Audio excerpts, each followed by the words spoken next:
मैं बैठा हुआ हूँ, मुझे चलने के लिए पहले उठना पड़ेगा, फिर जाके चलूंगा।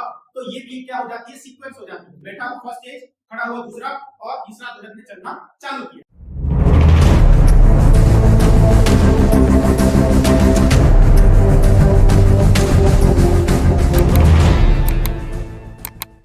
How to clear CTET in your first attempt? Welcome to Kota Aspire Institute. यहाँ पर हम डिस्कस करने वाले हैं आज जो टॉपिक रहेगा chapter number 2, that is principle of development and factors affecting the development. यानी कि जो डेवलपमेंट है उसकी किस तरह के रूल्स हैं, रेगुलेशन है, और किस कौन-कौन से फैक्टर्स हैं जो कि डेवलपमेंट को अफेक्ट करते हैं।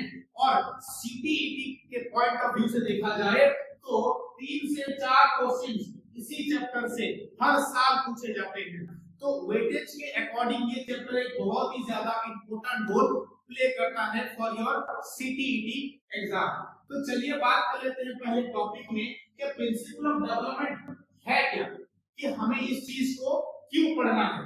Child development follows a certain universal principal.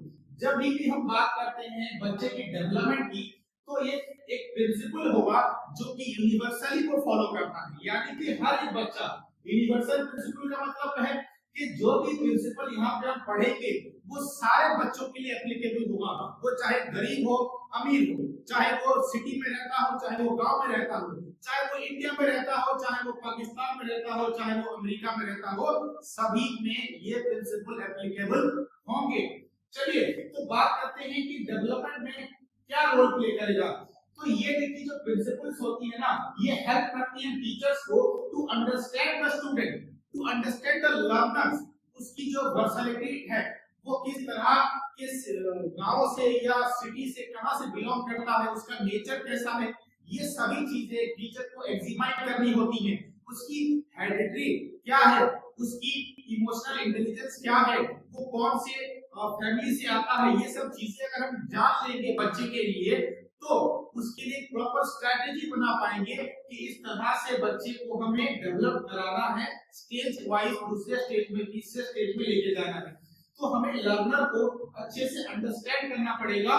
उसके बाद जो रेमेडी होंगी, जो टीचिंग रेमेडीज होंगी, उसकी स्ट्रेटेजी बनानी पड़ेगी। तो इसी वजह से ये टॉपिक इतना ज्यादा इंपॉर्टेंट हो जाता है। और इसी को पढ़ने के बाद आप एक अच्छे क्लासरूम को जो है वो बना पाएंगे। चलिए तो देखते हैं ऐसा कौन कौन सा टॉपिक जो है इसके अंदर आता है। फर्स्ट टॉपिक रहेगा डेवलपमेंट जो है इट इज कंटीन्यूअस। जैसा कि हमने बात किया था पहले ही कि डेवलपमेंट जो है वो बर्थ से लेकर डेथ तक चलती है। यानी बच्चा जब पैदा हुआ तभी से उसका डेवलपमेंट चालू हो गया है, और बच्चा जब बूढ़ा हो मर रहा है तभी तक उसका डेवलपमेंट जारी है, मरते दम तक वो कंटीन्यूअस रहता है। Development starts from birth and continuous through out the life. Important point यहाँ पे ये याद रखना है कि does not occur suddenly. Development कोई ऐसी चीज नहीं है कि सडनली हो जाए, इसमें टाइम लगता है और बहुत सारे फैक्टर्स इसमें इन्वॉल्व होते हैं। सर ऐसे कौन कौन से फैक्टर्स हैं जो इन्वॉल्व हैं, तो उसी के ऊपर हम आगे अभी बात करने वाले हैं। तो देखिए आगे बढ़ते हैं। दूसरा जो पैटर्न रहेगा डेवलपमेंट का वो क्या है। दूसरी चीज है डेवलपमेंट फॉलो ए सीक्वेंस। डेवलपमेंट सीक्वेंस को फॉलो करता है, स्टेप वाइज होके जाता है। फॉर एग्जांपल देखिए, मैंने कहा कि बच्चा क्लास 6 में है, अगर आप उसको क्लास 9 के क्वेश्चन सॉल्व करने के लिए दे देंगे तो वो क्या बच्चा उसको सॉल्व कर पाएगा? उसका आंसर है नहीं कर पाएगा। तो हमें क्या करना है, बच्चे को क्लास 7 में लेके जाना है, 7 के बाद 8 में, और उसके बाद बच्चा जब क्लास 9 में जाएगा तो सारे क्वेश्चंस 9 क्लास के वो सॉल्व कर पाएगा। ठीक है, तो इसी तरह से उसको 6 के बाद 7, 8 और 9 एक सीक्वेंस को, एक ऑर्डर को उसको फॉलो करना पड़ता है, और उसी के बाद जाके हम डेवलपमेंट को कह पाएंगे कि उस लेवल का डेवलपमेंट उस बच्चे का हुआ। ठीक है, यहाँ पर और एक चीज है कि development follows a fixed order. ये जो ऑर्डर है ऐसा नहीं होगा कि 6 के बाद आप 8 ले आए, 8 के बाद फिर 7 ले आए, फिर 9 ले आए, नहीं, हमें एक सीक्वेंस में ही उसको फॉलो करना होता है हमेशा से। Such as sitting before standing and standing before walking. मैं बैठा हुआ हूं, मुझे चलने के लिए पहले उठना पड़ेगा फिर जाके चलूंगा, तो ये भी क्या हो जाती है, सीक्वेंस हो जाती है। बैठा हूं फर्स्ट स्टेज, खड़ा हुआ दूसरा, और तीसरा जो है मैंने चलना चालू किया। तो कोई भी स्टेप को मिस करके आप आगे नहीं बढ़ सकते हैं। थर्ड चीज अगर हम बात करें, देखिए थर्ड चीज क्या बता रही है कि development proceed from general to specific. Development जो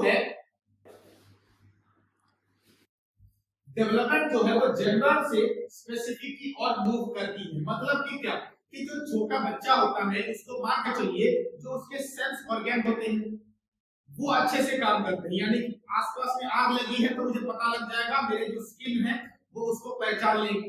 लेकिन मुझे कोई इंटेलिजेंस की जो खबर है, मान के चलिए कि घर में एलपीजी का गैस फैल गया है, तो मैं उस चीज को अंडरस्टैंड नहीं कर पाऊंगा अगर मैं छोटा बच्चा हूं।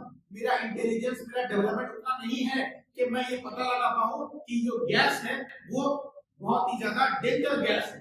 तो इसी तरह से जनरल से होते हुए स्पेसिफिक की ओर ये डेवलप करता है। पहले जनरल में कम कम नॉलेज होगी, उसके बाद जितना बच्चा एक्वायर करेगा नॉलेज उतना उसका डेवलपमेंट होता रहेगा और वो आपके उसके डिसीजन मेकिंग में देखने को मिल जाएगा। फोर्थ पॉइंट रहेगा इंडिविजुअल डिफरेंसेस, यानी कि कोई भी बच्चा हो वो कभी भी किसी और के साथ इक्वल नहीं हो सकता है। एक ही क्लासरूम में आपको ऐसे बच्चे देखने को मिलेंगे जो कि कोई मैथ्स में स्ट्रांग होगा, कोई एसएसटी में स्ट्रांग होगा, कोई ड्राइंग में एक्सीलेंट होगा। इसी तरह से अलग अलग बच्चे आपको देखने को मिलेंगे और दो लोग कभी भी इक्वल नहीं हो सकते, चाहे वो ट्विंस ही क्यों ना हो। ठीक है, तो हर एक बच्चे का डेवलपमेंट जो है एक अपने पेस में होता है। उसके डेवलपमेंट के लिए एक पर्टिकुलर टाइम होता है जब वो डेवलप होता है। ठीक है, not two children are exactly the same. कभी दो चिल्ड्रन, दो बच्चे, दो स्टूडेंट इक्वल नहीं हो सकते हैं, चाहे वो भाई हो, अच्छे दोस्त हो या फिर ट्विंस हो। नेक्स्ट पॉइंट बात करते हैं, देखिए कि जो डेवलपमेंट होता है इन्फ्लुएंस्ड बाय द हेरिडिटी। बहुत ही इंपॉर्टेंट पॉइंट है ये, इन्फ्लुएंस्ड बाय द हेरिडिटी। और दूसरी चीज है एनवायरनमेंट, दोनों से इन्फ्लुएंस होगी। जो डेवलपमेंट होती है, पहली चीज है हेरिडिटी। पहली चीज क्या आती है, हेरिडिटी आती है, यानी कि जेनेटिक्स। बच्चे की जो पेरेंट्स